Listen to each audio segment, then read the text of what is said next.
You're listening to the Electronic Media Collective Podcast Network. Yeah, it's a mouthful. For more great shows like the one you're about to enjoy, visit electronicmediacollective.com. And now, our feature presentation.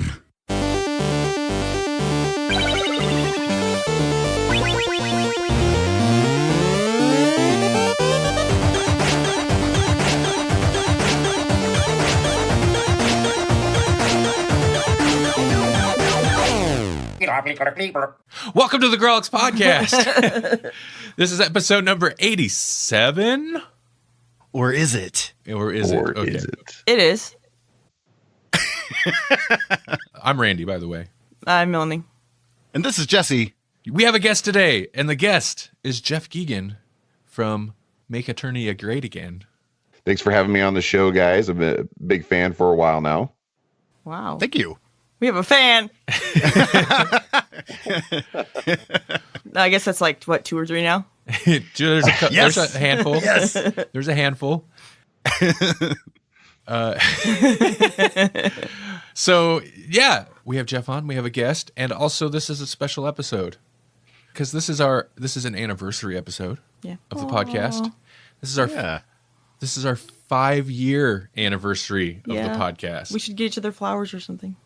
Flowers for 5 years? I don't know. When do we get watches and stuff? I don't know. That's not real. That's not real. that's not real. Yeah, that's a retirement thing. Because you have limited time left. Can I get like a plaque or something? Sure. I'll get you a black. Sweet. It's kind of interesting and fortuitous that, it's 5-year anniversary. We have Jeff Geaghan on the show, and it's kind of a nice opportunity to do like a little rewind of Randy's podcasting career here, because one of your first was it your first podcast? So it was back in about 2000. Okay, so about 6 years ago, I started podcasting, and my first podcast was called EMG Radio, and I started it with 2 co-hosts by the names of Louis Kiefer and Steve Geaghan. And fast forward, and I find myself on a podcast with their older brothers. Yeah, I started podcasting with both of your guys' baby bros. That's crazy. It was erratic and fun. It was erratic and fun. And it's not like we live like 5 blocks from each other either. It's like the most random thing, and the world pulls us all together. I was thinking about it. Well, first off, when Jesse's like, hey, we should have Jeff on, and we kind of started talking about having you on the show, it really struck me. I was like, how weird. Mm-hmm. As soon as this episode goes live, I'm sending it to them and being like, so you guys wussed out forever ago. Now look, I'm hanging out with your brothers. One of the cool kids now. But I believe this is, you're right. This is, I think, the first time I've ever talked to you, Jeff, which is oddly enough. I don't know that I've met you in real life, in person. That's strange. Nope, I don't think so. I've heard a lot about you. Well, It's all good. Yeah. I say nice things about you, Randy. Yeah. Okay, good. I'm glad. So I knew Jesse. I didn't hang out with Jesse a lot, but I knew Jesse a bit before we started the podcast. But in both of their cases, like I said, their brothers are their baby brothers. So both Jesse and Jeff were older when I was hanging out with their brothers. And I'm kind of in a middle spot in terms of age between, Louis and Steve and Jesse and Jeff. And you did them backwards, but yeah. They're it's forwards. So it's timey-wimey. But Steve, I didn't know till after high school. Like Louis, I knew in high school. Oh, okay. Steve, I didn't know till after high school. That's like a grown-up friend. That's different. You don't and I'm assuming friends, family. I'm assuming Jeff, if not had his family yet, was working on having his family. He was doing like the adult stuff. Well, 8 kids. I hope he was getting worked on it already. When me and Steve and Lou were doing the 20-somethings. Right. Yeah. So. Yeah, because he's 8 years younger than I am. So, but yeah, it's kind of funny, like you're saying, how it's all looped around and come back full fruition. Because I've known Louis for a long time as well, and you know, and then like I met Jesse and I was like, gosh, this is so weird, you know? Yeah, well, yeah, I think it weird. Not that Jesse's weird, but it's just. Oh, I am. That's why I'm on this show. To be the weirdo. That's right. But man, it's just really cool how like the universe pulls us all together like that. Mm-hmm. When I met Jeff, I was like, Geaghan, what are the chances? You know, like, you know, I don't remember who asked who, like if you asked me or if I asked you, but I was like, God, that last name is familiar. And I wonder, you know, and it came to light. It was like, wow.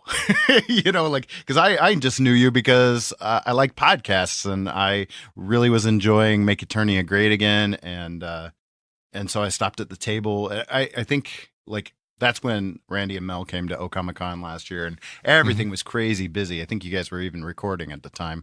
Yeah. But yeah. You know, it's so crazy.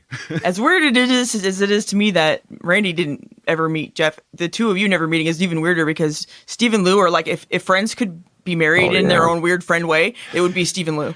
Totally. Yeah. They've definitely had like, I was watching some show, they used the term that made me instantly think of Lou and Steve and Hannah, like Perfect Strangers, or well, it's like an alternative house arrangement or alternative family or just something like that, you know, alternative living arrangement. But because they kind of formed their own family, which is really interesting. It is interesting. Like me, you, him, and 9 cats. The cats are our babies. So they're going to listen to this episode too. Yeah. I know one of the very few I'm sure they'll listen to. So yeah, that was a little shade. I'm not bitter about them bailing on EMG radio 5.5 years ago. Not at all. Even though Steve is like the most talkative person I've ever met. No, he is. It's like, dude, if there's anyone who should be podcasting, dude, it's you. You know, you should really just stick a microphone that he doesn't know about, like in his hat or something, and then you'll just have podcast material forever. We should, to get this on some kind of pseudo rails. Jeff, tell us about Make Eternia Great Again. Oh, Make Eternia Great Again. One of the best podcasts ever to exist. No, I'm just joking. It is. It's a good one. He's quite modest. Yes. Well, I'm humble. No,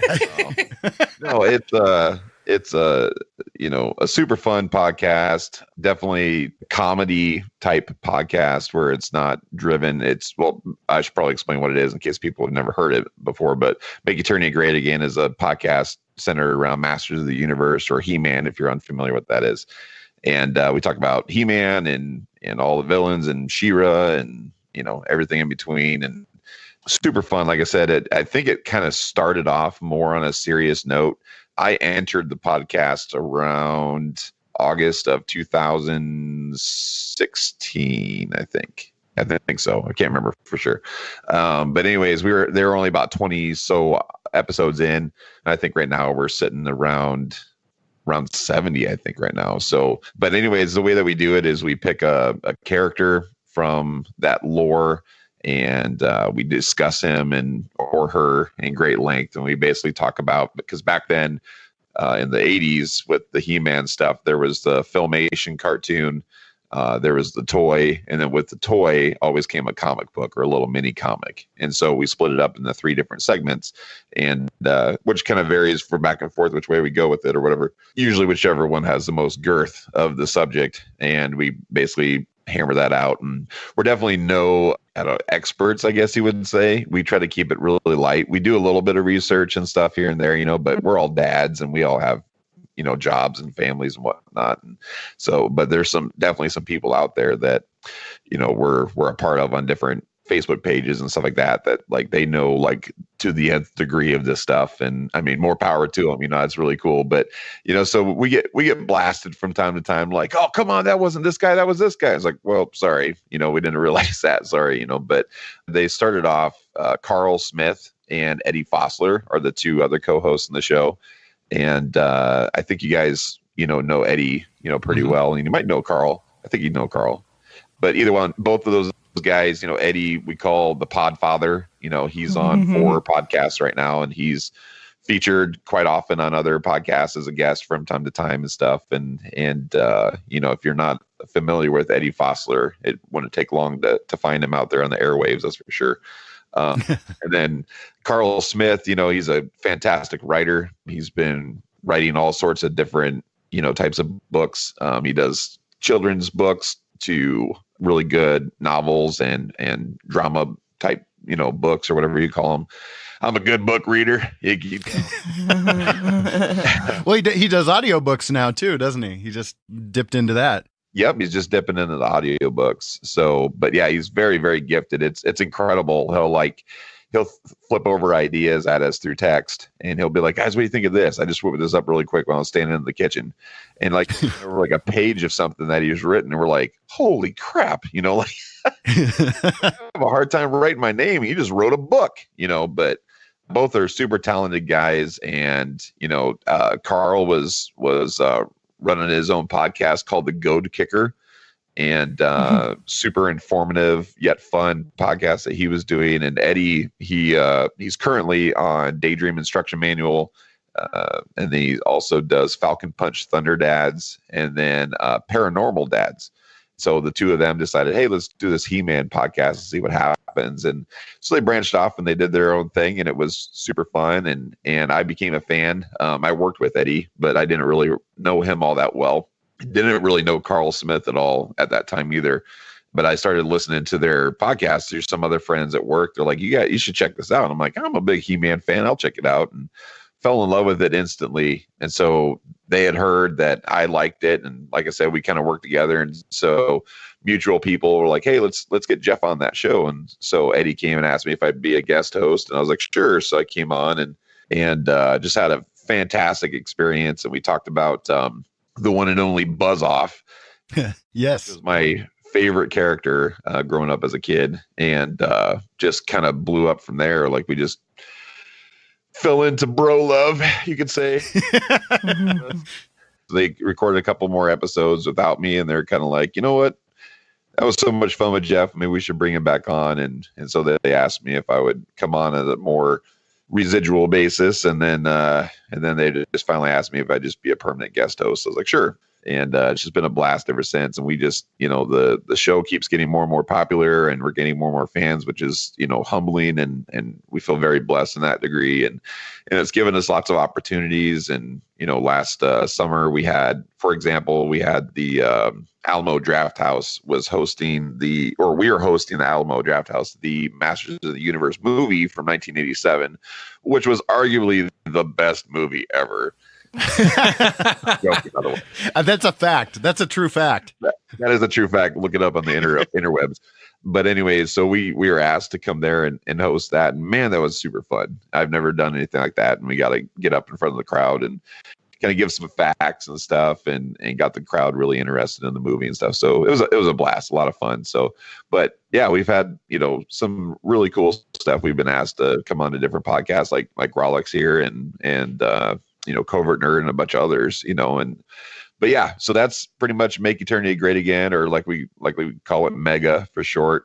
And we've also branched into some new friendships, and we're expanded the Mega family. And one of those people just happens to be Jesse. And wait, who? Who? This guy? Wait, me? And no, it's been pretty cool. Jesse, kind of came on board as he just kind of was like, hey guys, I made this fun video one day of like Ram Man with this little green screen, and it was probably like a minute and a half, something like that. It was real short, but man, he like sent that to us, and oh my gosh, me and Eddie were crying. We were laughing so hard. We're like, dude, post that on our page. That is the best ever. And it just took off from there. And so Jesse kind of turned into the voice of Ram Man, and we also just, a little side story. If you haven't listened to the show, it kind of included and, interjected, I should say, in some of our episodes and stuff. We do little skits of different characters, like Rio Blast is probably the most that we do the most. And he's the Eternia's only cowboy. And Eddie does the voice of Rio Blast, and we do some other people on there as well, like Fisto and the Sorceress, and my favorite's Modulok, who we throw lots of shade to. But yeah, so it was cool. Like Jesse just kind of took it upon himself and was like, "Hey, I'm gonna do his Rayman voice," and killed it. And now it's like I watch the cartoon or anything, see anything with Rayman, I'll read a comic book that's got Rayman in it, and I got Jesse's voice in my head. It's the best. It's so good. So hashtag sorry not sorry. Yes, that's right. Yeah. Nothing to be sorry about. It's been great. So, but yeah, so it was kind of cool. And it just, branched us into a couple other guys. I met a couple of them at the Comic-Con last year, and that was Lee Searcy and Lee Bachma. Both are from Lincoln, Nebraska. Lee Bachma is an artist, and he does lots of different kind of fan art and comic book art and things of that nature. Super, super talented guy. And Lee Searcy, he runs the Covert Nerd podcast. And again, super fantastic show. But yeah, it's just kind of weird. Again, all the universe is kind of bringing everybody together and introduced us. Well, Eddie's known these guys for a long time, but myself, I didn't. But I, was introduced to the OMEG guys, Omaha Underground Comics, and Al Garrison and Ben Crane. And it's like just this big kind of mega family has been kind of forming in the background. And so we decided to do a project together, and it kicked off. And then of course, with that, we're all these super creative guys. And so the spark just keeps flying. And so we're, brainstorming this and brainstorming that. We should do this, we should do that. And then so finally we're like, we should just kind of make this a permanent thing. So then that's when we started together. We started the what was it, Jesse? The Star Formers. It's them Starfighters and attainment groups. They're attainment groups. Yeah, attainment groups. That's right. Sorry, I just plugged my son's podcast, Star Formers. It's Star. Oh, absolutely. Starfighters Entertainment Group. But well, yeah, plug your sons because it's in the family now. This podcast and this bug, it's bit. So my three oldest sons, they run a podcast called Star Formers, and Star Formers it's a mix of Star Wars and Transformers that they talk about. And it kind of follows suit a little bit with Make Eternia Great Again, where they'll have a character and they talk about three different, like the cartoon, comics, and movie, I think is what they do. But they flip back and forth, every episode. One will be a Star Wars guy, another one will be Transformers, and super fun. They've recorded a number of episodes. They kind of took a break because they're wanting to build up their content, their library, and then they're going to kind of start blasting out on there. But yeah, check them out on Star Formers. I think it's called The Star Formers on Facebook. So, but super fun. But yeah, so we have the Last Starfighters group, which is, I just feel it's just the beginning of something huge. There's so much talent with all of us guys and everything in this family. It's been super fantastic working with everybody. So, and then, like I said, it just keeps rolling out, and we keep picking up more and more people, and giving us this opportunity to work with other fantastic artists and stuff. We'll just keep kind of going out and seeing where things taking us.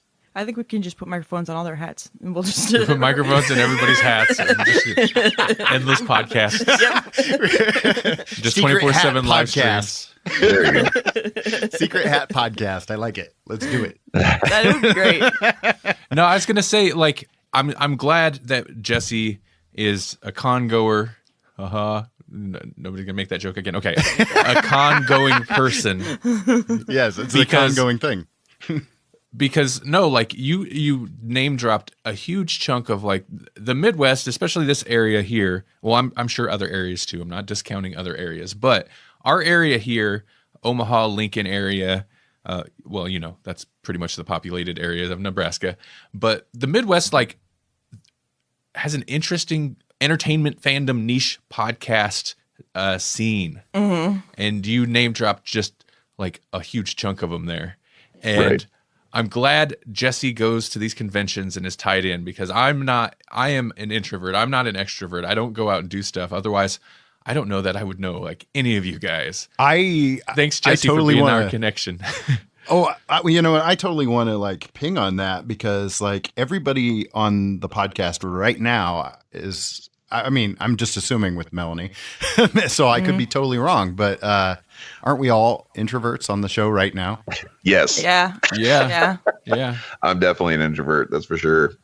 I'm an introvert, but I can be extroverted in certain situations if I have to be, but it's not anything like at a con or something like that. Like if I met somebody on the street and they needed help, I could help them and then I could talk to them for 12 hours. But right. That's a person, not a group of people around me walking and making me nervous. That's kind of how an introvert is they, if you get around people, especially people that you really know, and you have like 1, 2, 3 people or something like that, you can be the life of the party kind of a thing. But if you're interjected into a thing like a con or something like that, or a car show or something like that, just all the energy of those people, it just drains you, and you just can't wait to get back home and, kind of go into the closet and play with your cat. For real. Yeah. That's why I keep my closet cat. Why do we have to? I don't know. Why can't we just have cons at our house? Cons at our house that nobody goes to. Well, the Pretend-A-Con. That was our. I'm having a con. It's going great, everyone. It's fantastic. I wish you could be here. Not really, but it's great. Wish you could be here, but not really. Yeah, or we could just put up. That's the tagline. We could just put a little TV monitor there, and then we could have a camera here that we would walk by every once in a while, like, "Hey, how you doing?" And then that'd be good. Yeah, we're separated from the con by a wall at all times. That's right. Yeah. So I'm glad the conversation went this way. First off, Comic-Con. You guys were there last year. I actually did meet a couple more people. I did see Cersei last year there. I was so excited to actually talk to him face to face. You did too. And Eddie, which I'd seen before, but I don't know that I actually talked to him much.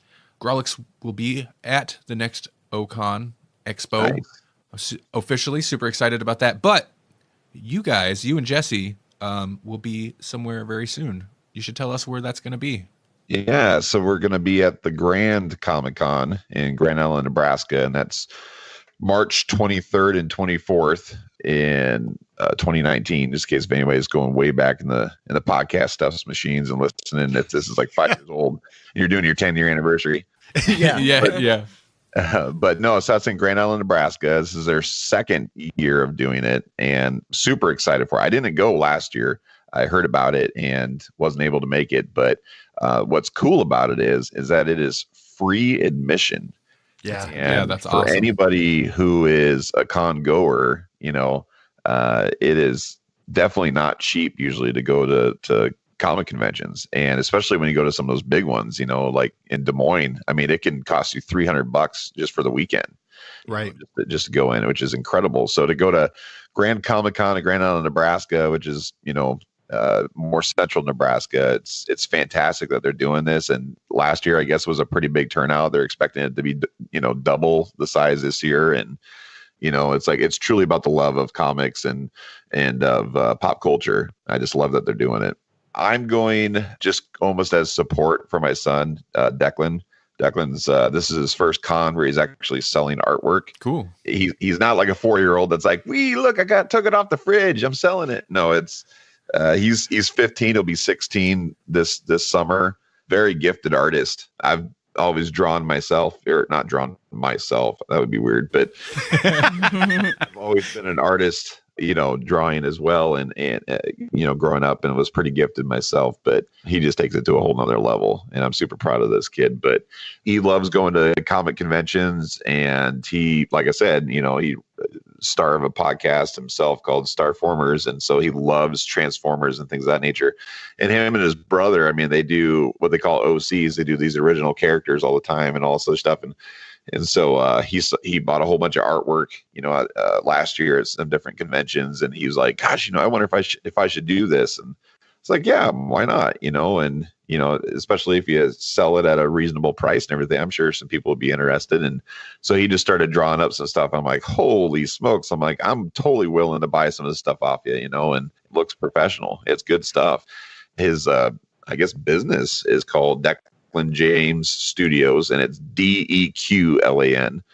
And he's on Facebook and stuff, and just kind of starting off with the social media, and he'll be selling prints at Grand Comic-Con. I think he's selling them, about $15 a piece, I think. So guys, what have you been watching lately? What have you been enjoying? Has there been anything new? Jeff, what do you like to watch other than He-Man? Nothing. Nothing. That's yeah. Okay, that's all I watch. You are worth anything. It sounds like you're on the right podcast then. That's right. Yeah, I'm a huge fan of The Walking Dead, and I'm up to speed in all the comics and everything. Like, I just live and breathe The Walking Dead. I love it to death. And I grew up, my dad was, I love him to death. Great dad in so many different regards. But he just was like, hey, you want to watch Nightmare on Elm Street with me? I know you're 4, but come sit in my lap. Let's watch Freddy Krueger. Yeah, so, that was me. Exactly. And so, like, I just really got brought into, the horror movies and stuff really young. And so I've always loved zombies and stuff. And that's stuff that my dad and I have always shared. Every time there's a new zombie movie that is relatively looks good, we'll go to the movie theater together and watch it and stuff. So I've loved The Walking Dead ever since it came out as a comic. And there's so many people that are like, oh, I'm a truist, all I'll do is read the comic, then the show sucks, and vice versa, and so, like, I love them both. That and like Stranger Things. I'm really big into Stranger Things as well. I cannot wait till they come out with their new seasons of that. Soon. Yep. July. Soon. I'm interested to see what they do. Because if they keep going with the same thing, man, it's just crazy. But they got to do something. I don't know. But I was going to say also, sorry. Are you doubtful of Stranger Things? No, it's going to be great. It's going to be great. I know. But I'm just saying. Do you doubt?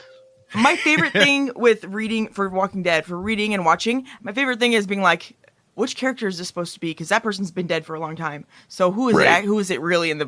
That's my favorite part of it, is having done both. That's a really good point. Yeah, and I enjoy that as well. I guess I didn't realize that I enjoyed it until you brought it up. But yeah, I do enjoy that, because my wife, she watches it with me. She's never read a single comic of it, but she likes watching it with me, and then I'll be like, kind of sit back and kind of like, well, that guy died 3 years ago already, so it's kind of weird that this is still going on, or whatever. Yep. Or the other thing, she doesn't like suspense, and so they always leave the show on a cliffhanger, and then she'll be like, oh no, what's going to happen here? I'm like, well, in the comic, this is what happens next, and she's like, oh, okay, so it kind of helps out in that regard. But yeah, I do. I enjoy, like, being in the middle of both and kind of seeing which way the show is going, where they've kind of taken off on their own and do these things and that. So it's interesting.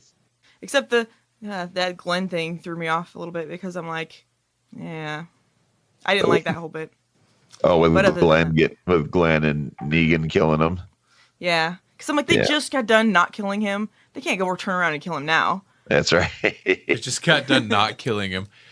Well, you know what I mean. They took, that's still fascinates me, because they took so much guff for the fake out Glenn death. Mm-hmm. Right. But I think they only chanced the fake out, the cheesy fake out, like, no, that character should be dead. We've seen him die, but he's not dead. I think they only took that chance because they knew then they were going to hit it. Like, I think they did it to set the audience up with the expectation that Glenn's untouchable. It could be. It could be. Yeah, that's a good point. I know, like, my older brother, Pete, he was a big Walking Dead fan. He's never read any of the comics. And so when they killed Glenn, he hasn't watched it since. He was like, I turned it off. I've never watched it again. I'm like, oh man, like, yeah, I can't believe you did that. Like, I knew it was coming, because they kill him in the comic, so like, I knew he was going to die, so it wasn't that big of a deal to me, but he was like, gosh, BS, I can't believe they did. I was like, well, I read about that a long time ago, actually, but it's funny how the whole world just, like, threw their hands up in the air, like, you killed Glenn? Like, that's like killing my mom, like, they lost everybody out. They lost a lot of people. A lot of people were done with the show at that point. But that's part of what I appreciated about Walking Dead, and there's other shows like that. And I get it. Like, there's certain characters that they kill them off. Like, I've even watched shows that I enjoyed where they'll kill off a character, and I'm like, it's not that I'm upset that they killed this character off. It's just I like that character, and now the show's kind of boring. Right. Like, I've had that. But part of what appealed to me about Walking Dead is it was the kind of show where they could at any moment potentially kill off any character. Yeah. No, like, not any character. Potentially. There's the two. The two I don't think they would kill. You're not current, though. No, I was going to say, we're not current. I don't want to spoil anything, but I want to know who the 2 is. Okay, so Carl and Rick are supposed to be the 2. Okay, your reactions better be careful. We're not current. We're behind. We will catch back up. They're way behind. I won't say anything. No spoilers. But I will say I do know. You can't count on that.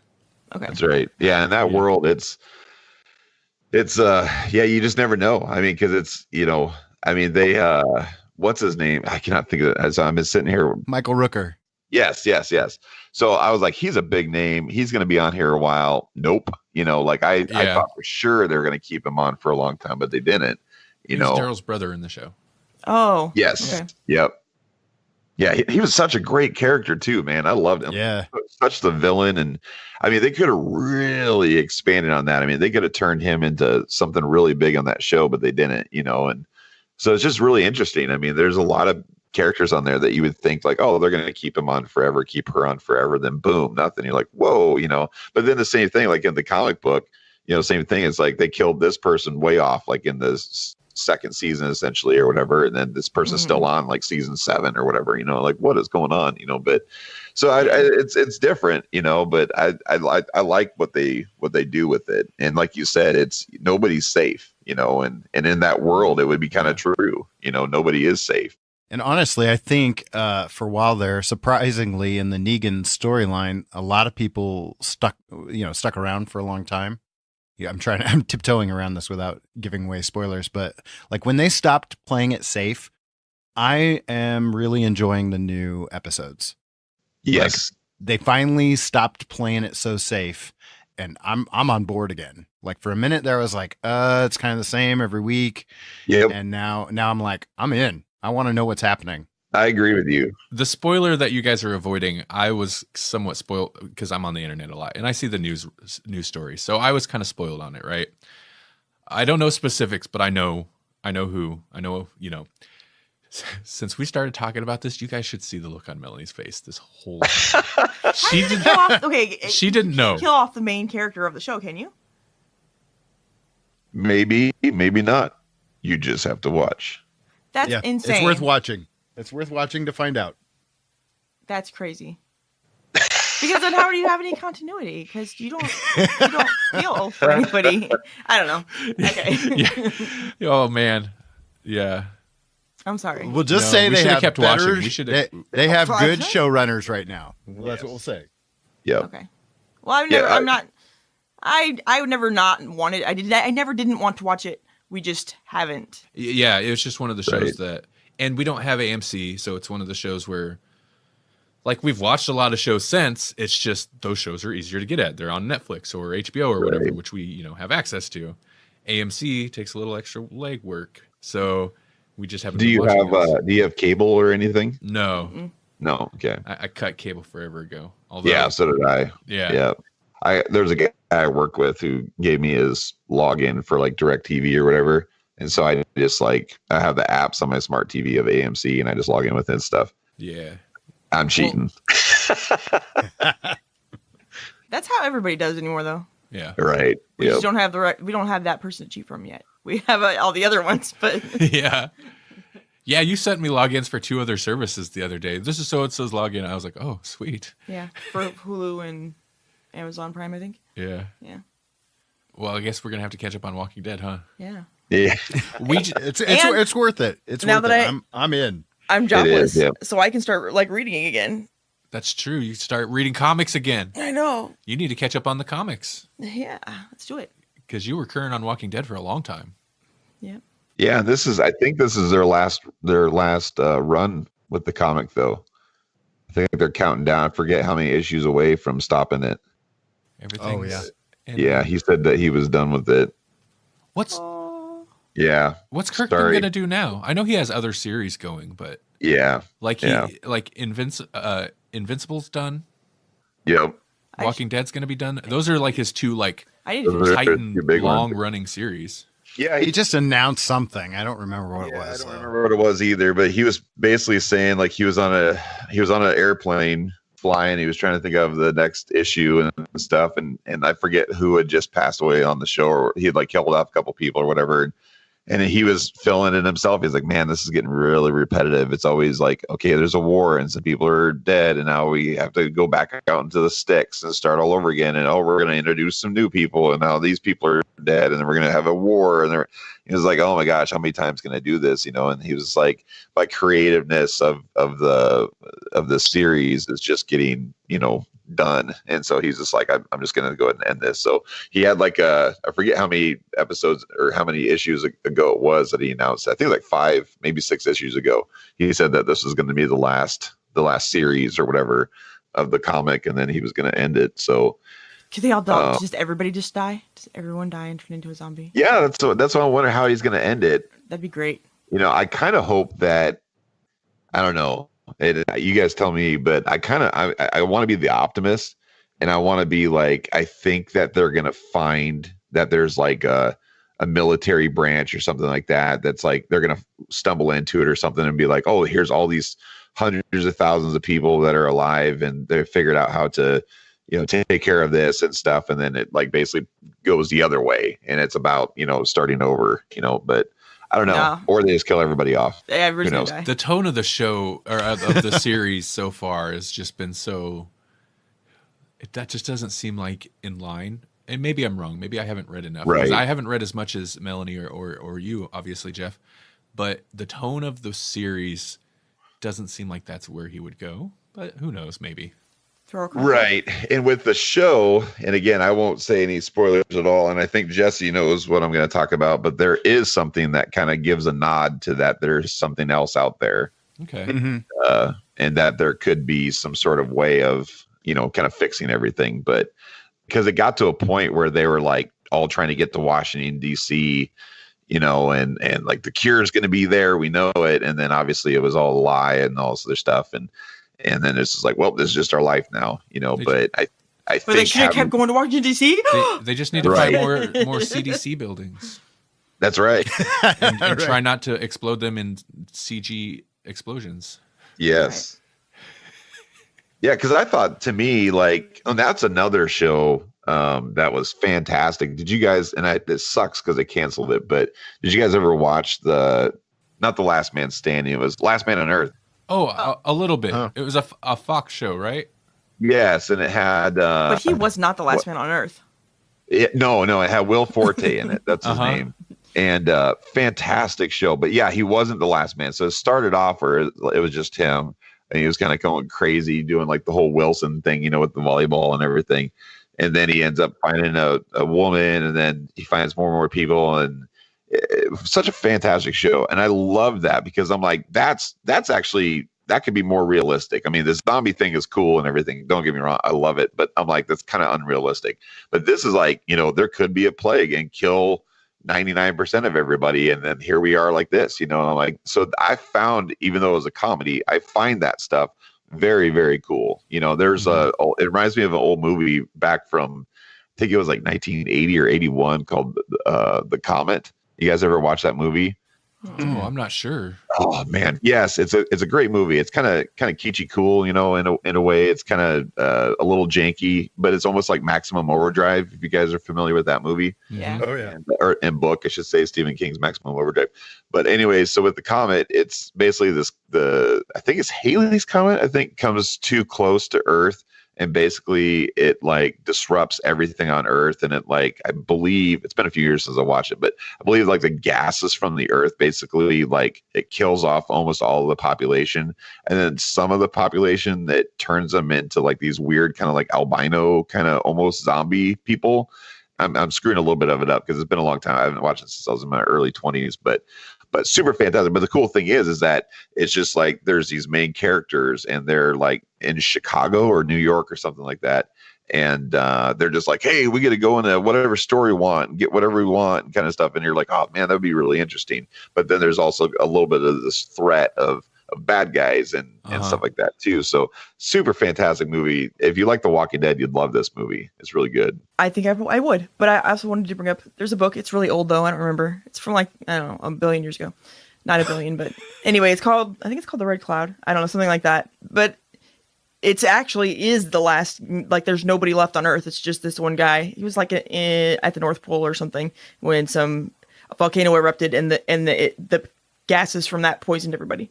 But the book is just him going through like all these crazy cycles of like there's no people there, and he like makes fake people to like talk to, and then he goes crazy and he'll burn down the whole city, and then he'll go to the traveling around the world. He tries to build himself a palace out of gold just by himself because he's crazy and there's nobody there and there's nothing for him to do. And I think it would be scarier to actually be alone than it would be to have bad guys totally. and whatnot, Yeah, definitely. Yeah, at that point, you'd almost be like, please, let there be a bad guy, Mm-hmm. Yeah. Even as an introvert like us, you still want to deal with somebody, from time to time. But yeah, but going back, the movie's called Night of the Comet. It's from 1984. I've seen Fantastic. that. I have seen that. Yeah.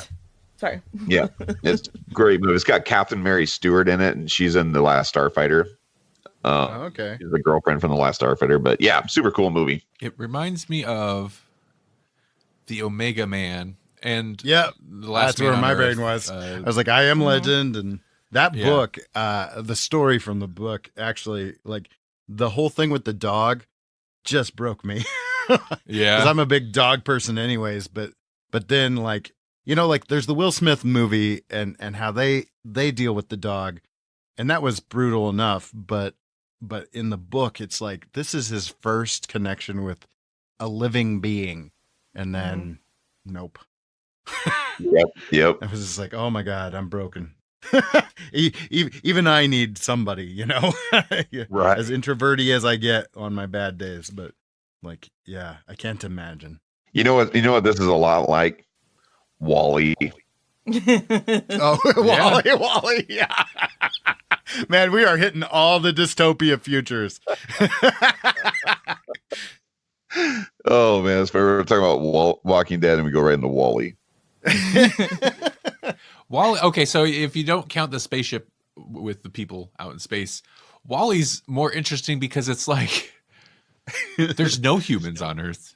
The story's not even about a human. Like that's how. Like it one ups all of them. It's about a robot after the humans are gone.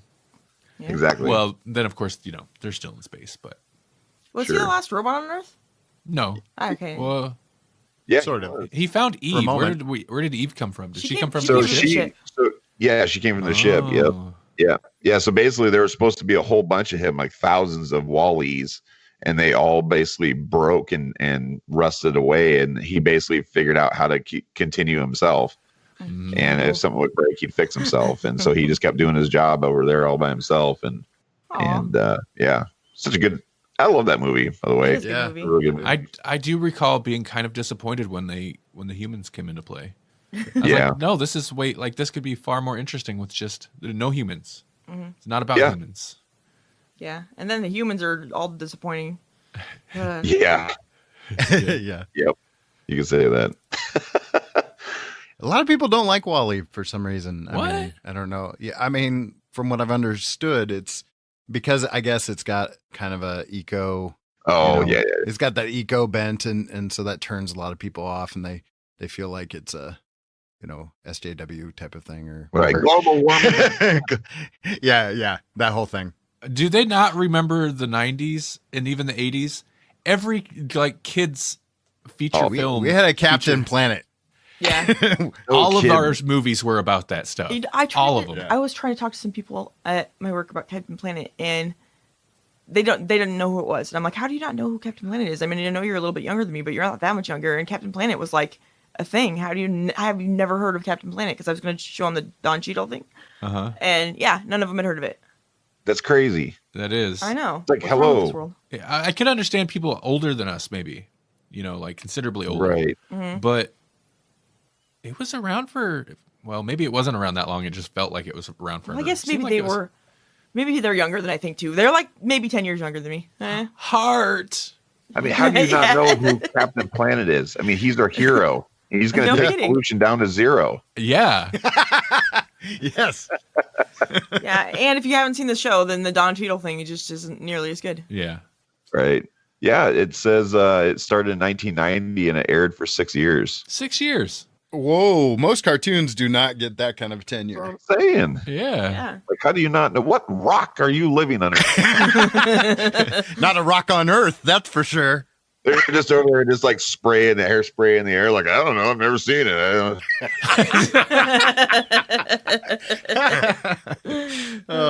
Their heads are in the clouds of not ozone. How did that show There you go. last for That's right. 6 years? I mean, I watched it, but I don't recall actually liking it. Did I like it? I kind of liked it. I didn't dislike So it. funny. I mean, they had bad guys that reminded me of Teenage Mutant Ninja Turtles. It was So kind that of was super. okay. It was superhero-y, I guess. Maybe I was just I was on board with it. It was a little too on the nose. I mean, Oh, it was. I feel like Well, it was. Dude, that was also the time where there's a lot of really big cartoons and stuff that are on TV, like Ninja Turtles and stuff. There's a bunch of good stuff on it back then. So it just kind of blended in with everything. It was kind of the lame one. It was like, oh, if it's on, I guess I'll watch it. I was to say it's like a time slot thing. I remember it being like, okay, all the really good cartoons are over, and now we have this block of sort of okay cartoons. And if you're really like, oh, I don't want cartoons to be over yet, I want to keep watching cartoons. You had your pick of just like a handful, and so it was like, well, I guess Captain Planet.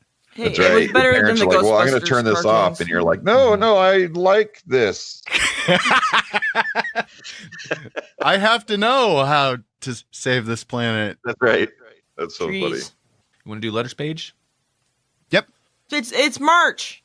It is March, and St. Patrick's Day is coming up, and you guys know what that means? Leprechauns. Yeah, and you know what that means? That means Also, garden gnomes. yeah. No, it doesn't. In what world? in what world are gnomes part of March? Well, that's when it's nice outside and you're out there doing your garden and you're putting your gnomes out. Oh, I'm not fond of gnomes. So It's one of Jesse's fears. Leprechaun's totally cool. Gnomes. leprechauns are fine because What's they're the magical and all they want to do. They're basically introverts with money issues. they want their gold and they want to like do their own thing with their gold. Just don't touch their gold. Fine. Gnomes, they're just all up in your garden business. That's right. They'll bite your ankles. They are They will. the Captain Planets of the mystical creatures. I don't think that's true. Letters page. Listener, if you want to send us a letter, do so. A time travel Randy will tell you how.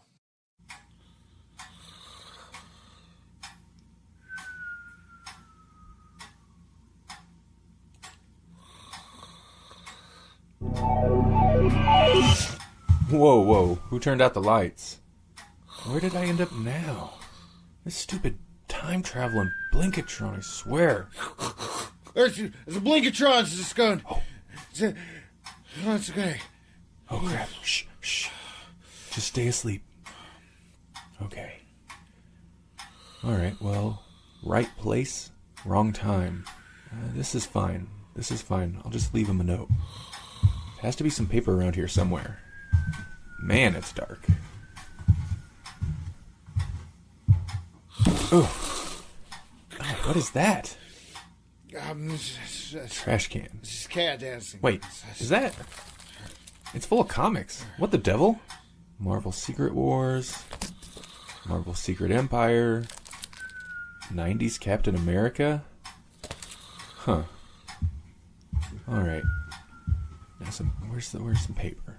What's this? Puppets. Pokemon. Here we go. Paper. Jesse, this is Randy from in the future. There's important donuts. There's just why would they do that? It's stupid. Jesse, this is Randy from in the future. Just leaving this note to remind you to let listeners know how they can send us their feedback for the letters page segment. Be sure to tell them they can send us an email to letters@grawlixpodcast.com. It's GRAWLIX podcast.com. And we'll read it on the show. If they'd like to hear their voice on the show, they can send us a voice recording or do it the old-fashioned way. Pick up a phone and leave us a voice message.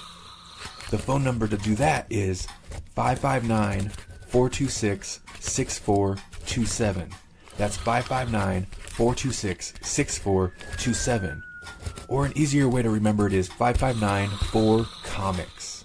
Tell them to try to keep it under 2 minutes, and remember we do a clean language show, regardless what the YouTube algorithm says. I would remind myself, but it doesn't go well when I try to visit my past selves. It's too paradoxical. Thanks. Alright, now just to leave this on his nightstand. There's a spider buggy. And with that taken care of, I can try to get back to episode 100. There's too much exhaust. Wait a minute. It occurs to me I have a unique opportunity here. That just might be too much magnificent manly beard for one podcast. There can only be one. Okay. Thanks, time travel, Randy. Hey, thanks for shaving my beard. He did. You shaved your beard?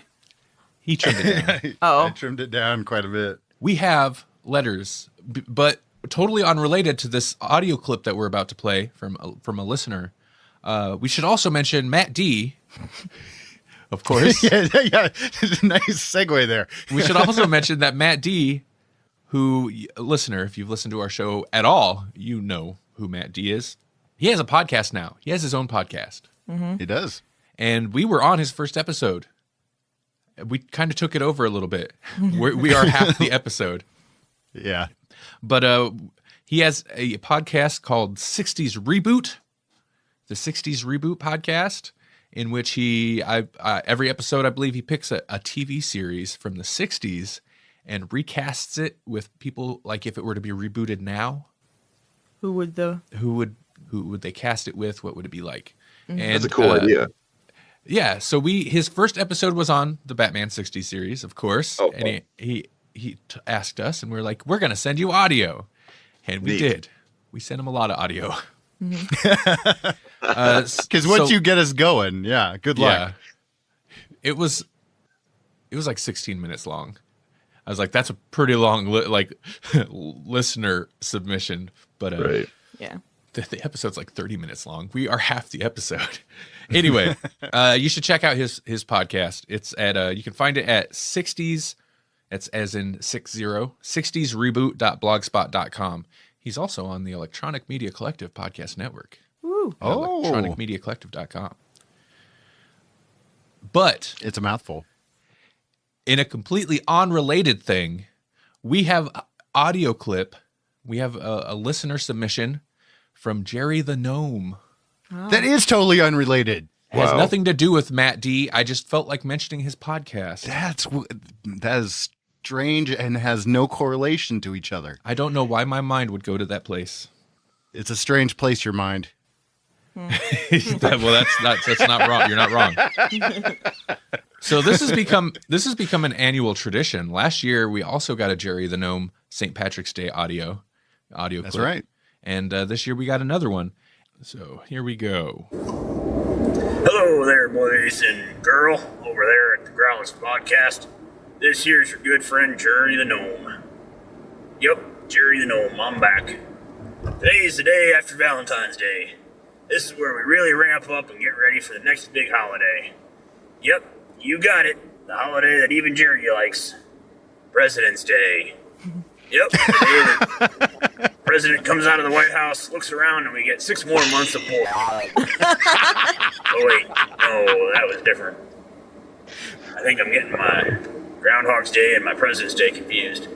Either way, I wanted to wish you a happy Valentine's Day as well as, happy St. Patrick's Day. Yes, it's coming up. Yeah, the war's over. I know I've been promising you. But you know what? Matty D's come around and he's got his own podcast now, so it light a fire into my tail end, and I'm gonna get that Leprechaun War podcast made. You betcha. It's gonna be an audio drama craziness. There'll be fire and dragons and napalm and all kinds of stuff. Whoa. Because it's war, man. Leprechaun War. Anyway, just want to wish you a happy Valentine's Day, happy President's Day, and a happy St. Patrick's Day. I think Jerry the Gnome is slipping more comfortably into his own voice. He sounds a bit more natural at it than when he first started sending us audio clips. Mm. Good job, Jerry. Yep. I think Jerry, he's come out of his depression, which I'm happy about. That's a good point. He was sounding pretty rough there for the last couple submissions, so I am happy to hear that he's excited. I'm not so sure that I'm all right with him being so excited about napalming leprechauns. Napalm. Yeah, super into that one. He's pretty excited about this, but I guess I'm happy that Jerry's on the road to recovery. I just question maybe his motivations for this creative endeavor. I'm a little over eccentric. I mean, they're tiny little beans, you know. It does seem magic. A little much. The magic. Pick them or something. Dragons too. Like what? St. Patrick's Day dragons. Oh, that. Yeah, I always forget about that part of the lore. When St. Patrick scared all of the snakes out of Ireland with a dragon. Yeah, that's right. That's how you do it. And napalm. A little scorched earth policy. That's funny. I do like his version of President's Day, though. That was great. I think it's pretty. It's actually pretty accurate. I don't know. He didn't mean it to be accurate, but it is. Oh man. So yeah, thanks Jerry, and unrelated, thanks Matt. Someday I'm going to compile all of the Jerry, because there is a progression. There seems to be a character arc from just his audio clips. He does seem like he's on the upswing. He seems more lively, more with it. Mm-hmm. Oh yeah. He's got a new lease on life now that he's, yeah. I like it. That St. Patrick's Day PTSD is wearing off a little bit. Yeah. Obviously, listener, he sent that to us just shortly after Valentine's Day. Mm. That's it for our letters page. For in-house news, just wanted to throw out there that we had a lot of big interviews last month in February, and on the last episode, Randy, you got to interview a pretty huge interview. It was Z Chun. Yeah, that was awesome. A lot of people listened to it, and we appreciate that quite a bit. Z was cool to talk to. He was awesome. I didn't realize all the stuff he'd worked on till 15 minutes before the interview, which maybe I shouldn't admit, but I didn't realize till shortly before the interview that he is the current supervising producer of Gotham. And I was like, oh, that could be something that the Grawlix audience might be interested in. And prolific. No kidding. But I found out he worked with Bryan Cranston, so of course I was going to jump on that. Oh man! But mostly we talked about TKO, which was the point of the interview, was the new comic book publishing company. Yeah, it was a good interview, and he's got they have some.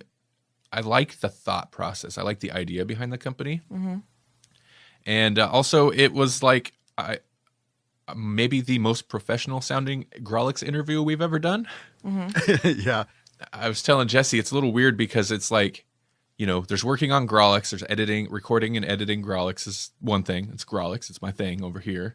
And then all my other, my paid work that I do, the editing, it's working with business coaches and business people and stuff like that. What is that? What's that URL, Randy? If you want to hear some of my more professional work, or maybe reach out and have me help you in a professional manner that doesn't sound like Grawlix, you can go to podedit.com. It's podedit.com.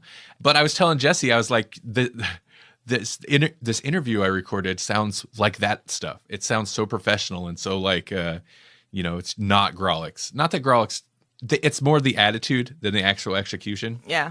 So it was weird to work on something that felt like business, like my freelance work, but it was for Grawlix. And then the fact that we took the interview and then meshed it into a poll list episode so that it went from this nonsense that you're hearing now into this pretty straightforward interview. Mm-hmm. And then back right into this nonsense where we talk about G.I. Joe for 30 minutes and don't know what we're talking about. So I found it very interesting. But then also last month we had Pete Mitchell on the podcast, and it's fun to listen to. We're very comfortable with Pete. We've had Pete on before, and he's a lot of fun. Not to say that Z's not fun.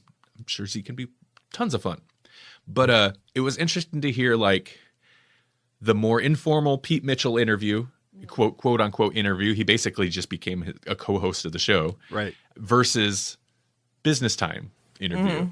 So you got a little taste of both last month, and now we have Jeff on. Listener, we're making good on our promise. We're hitting the interviews and the guest spots hard this year. Yeah.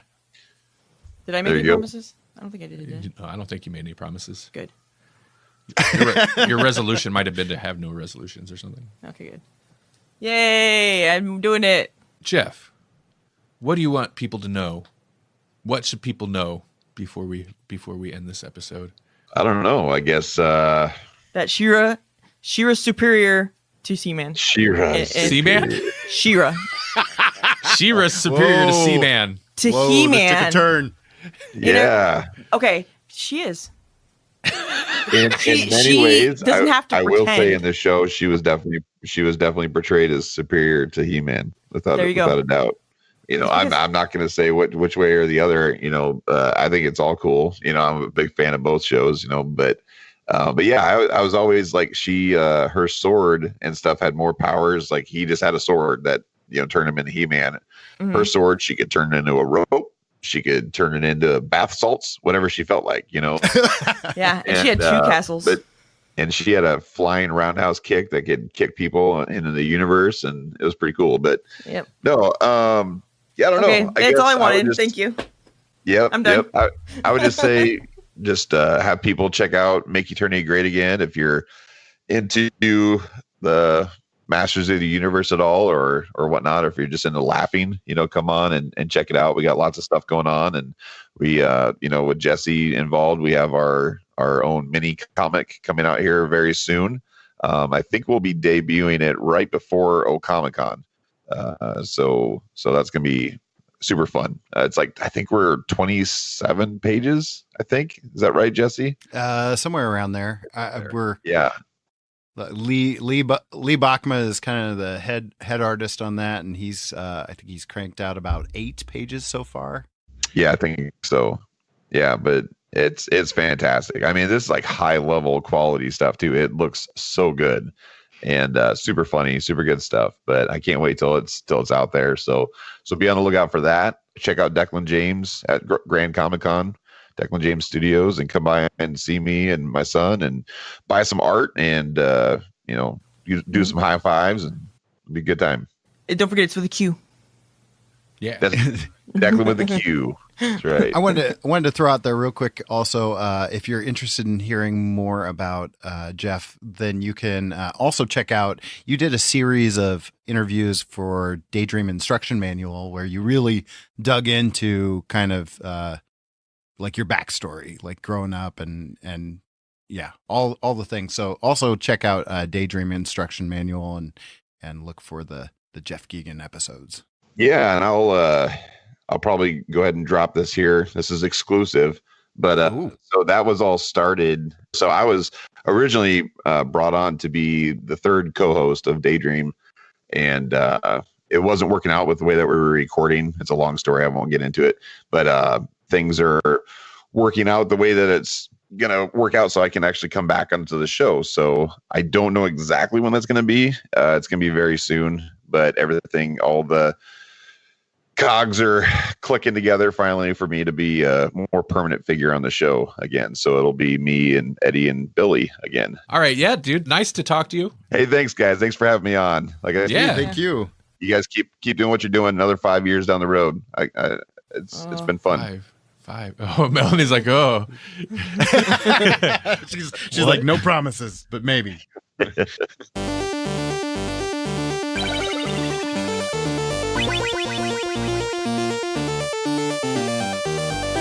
Thank you for listening to the Grawlix Podcast. The Grawlix Podcast is a production of the Electronic Media Collective and Vorpal Arrow Studios. For more Grawlix Podcast, visit grawlixpodcast.com. Like us on Facebook at facebook.com/grawlixpodcast, or follow us on Twitter at Grawlix Podcast. We're also everywhere. All the time. All at once.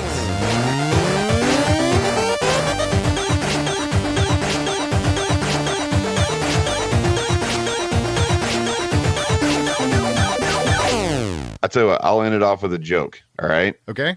Since we're dealing with about 40 foot of snow right now as we're recording this, and it's like feels we're on planet Hoth right now. So, do you guys know what the temperature of the inside of a tauntaun is? No, I do. Lukewarm. Yes. Yes. Yep. There we go.